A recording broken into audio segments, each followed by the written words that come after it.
दोस्तों, स्वागत है आपका हमारे YouTube चैनल में। आज के इस वीडियो में हम लोग एक बहुत ही महत्वपूर्ण कला संगठन की चर्चा करेंगे और वह संगठन है आई-फैक्स अर्थात all India fine art and craft society. All India fine art and craft society को शॉर्ट में आई-फैक्स कह दिया जाता है। आई-फैक्स का गठन क्यों हुआ, आई-फैक्स का गठन कहाँ हुआ, कब हुआ और इसके गठन में महत्वपूर्ण भूमिका किसके द्वारा निभाई गई, साथ ही साथ इस संगठन से जुड़ी हुई कुछ और जानकारियां आपको देंगे। इससे पहले भी कला संगठनों में हम लोगों ने बड़े विस्तार से जानकारी केंद्रीय ललित कला अकादमी, उत्तर प्रदेश राज्य ललित कला अकादमी के संबंध में जानकारी दिए थे और इस वीडियो के डिस्क्रिप्शन में दोनों के लिंक पड़े हैं, आप देख भी सकते हैं। लेकिन आइए हम लोग देखते हैं AIFACS all India fine art and craft society. इस संगठन की स्थापना नई दिल्ली में होती है और जिसके स्थापना का समय 1925 ईस्वी है। दोस्तों थोड़ा सा ध्यान दीजिएगा समय को लेकर के, क्योंकि एक बार आई-फैक्स के गठन को लेकर के, गठन के समय को लेकर के प्रश्न पूछा गया था और उसमें विकल्प में 1925 के स्थान पर निकटतम जो विकल्प था 1928 दे दिया था। तो बहुत से लोगों ने अब आई-फैक्स के गठन का समय 1928 बताना शुरू कर दिए।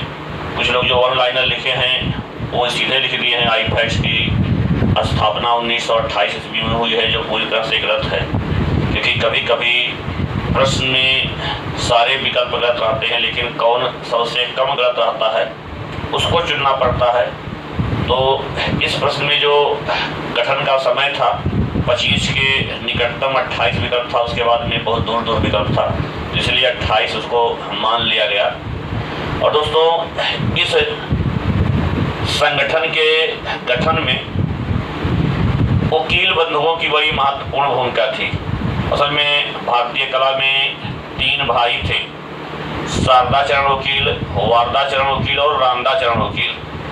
तो इन्हीं तीनों भाइयों ने इस संगठन की स्थापना में महत्वपूर्ण भूमिका निभाई, जिसमें सबसे बड़े शारदा चरण वकील थे। और शारदा चरण वकील ने ही हम लोग जब कला विद्यालय पढ़ रहे थे तो उन्होंने देखा था कि शारदा चरण वकील ने दिल्ली में एक वकील स्कूल ऑफ आर्ट के नाम से एक कला विद्यालय स्थापित किए थे 1926 ईस्वी में, जो दिल्ली का सबसे प्राचीनतम कला विद्यालय था।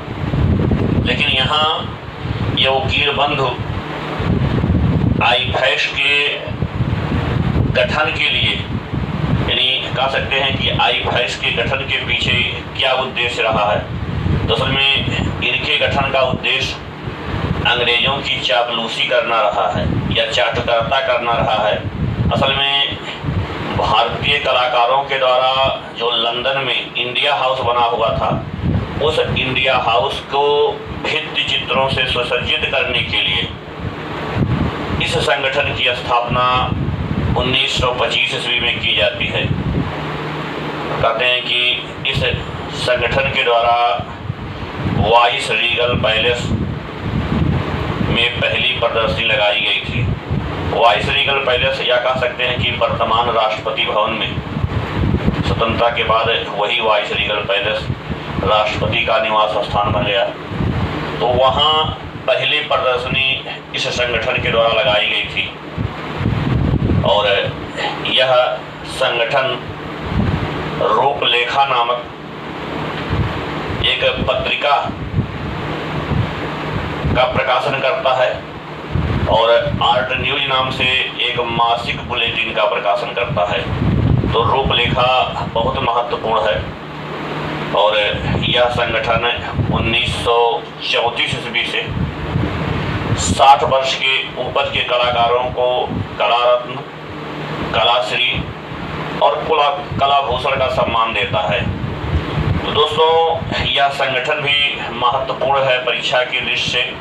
संगठन की जो पत्रिका है रूपलेखा, कई बार पूछा गया है कि रूपलेखा कौन सा कला संगठन निकालता है, तो आईफैक्स निकालता है, अर्थात all India fine art and craft society के द्वारा रूपलेखा नाम की पत्रिका निकाली जाती है।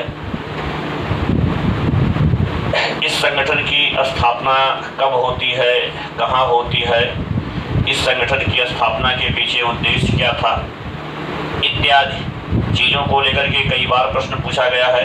यह संगठन भी परीक्षा की दृष्टि से महत्वपूर्ण है और अपेक्षा करते हैं कि आप लोगों को संगठन भी बढ़िया से समझ में आया होगा। अगर समझ में आया है तो कमेंट अवश्य करिए, जिससे हमें भी थोड़ा सा प्रोत्साहन मिले कि वीडियो अच्छा बना है या बेकार बना है। हमारे वीडियो को देखने के लिए, हमसे जुड़ने के लिए आप सबका बहुत बहुत धन्यवाद।